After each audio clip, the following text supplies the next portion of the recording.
Both the learner and I saw the motorcycle, but we still nearly got hit. And the reason wasn't that we didn't look, it's because we didn't observe properly. In this lesson, I'll show you the difference between looking and actually understanding what you're seeing.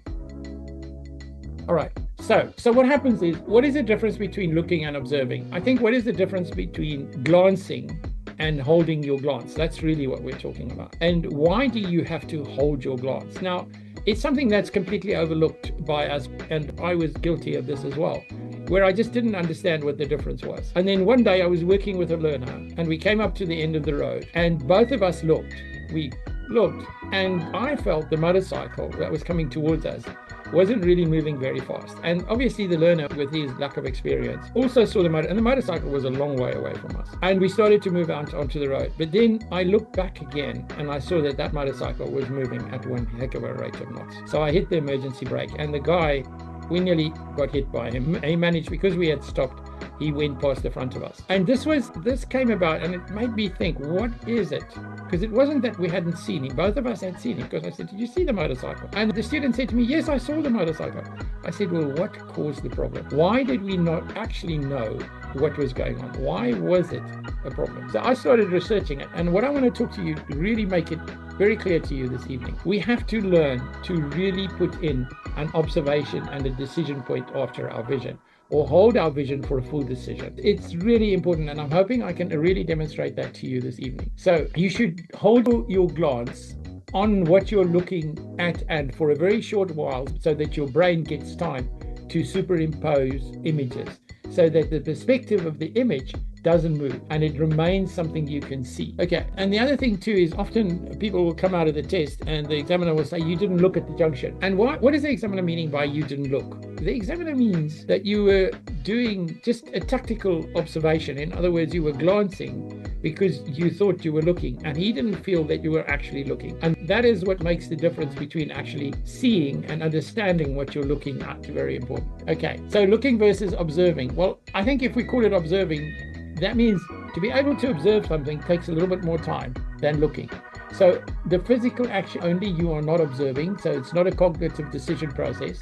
You are turning your head, your process is what you see, so the two are conflicting with each other. You move your eyes in looking, you don't evaluate the distance, you don't hold your glance so that the superimposed image can happen. And then you see something, but you don't make a conscious decision about that thing. So those things are in conflict with each other.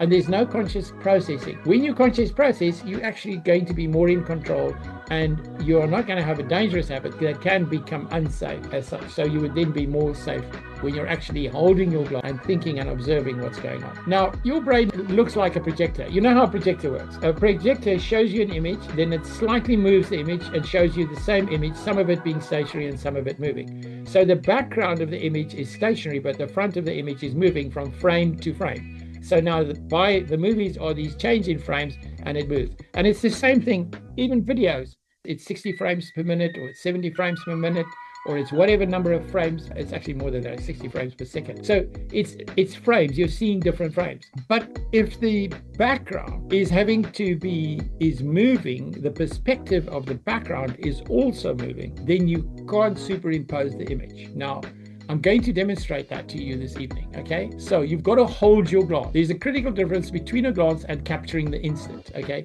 So you can capture the instant, but the instant's observational movement is not actually going to be visible. And that's where the problem starts. And that's when looking isn't correct. And you need to be developing the skill as you're learning to drive to really assess speed and distance. Most of you are quite capable of walking across the road, and if you're still alive, then you can walk across the road. I think you are quite capable of that. When you're walking, it's a slower process. You stop and you look, or you slow down and you look before you cross. And when you do that, you can create a perspective of the speed of the oncoming vehicles, and then the distance between that vehicle and where you are will help you determine if you've got enough time to walk across the road. Okay. If you don't consider the movement of that vehicle, or where that vehicle is going, or at what rate it's going, then your actual ability to keep it safe becomes a really, really major problem. Okay? That is why you have to be able to understand what the difference is between holding your glance and not holding your glance. Okay. If you found this useful, this is just one small part of what we teach inside LDriv Academy. Inside the Academy, we break down how to read traffic, judge speed, and make safe decisions in real situations. You can explore the full courses and webinars using the links in the description.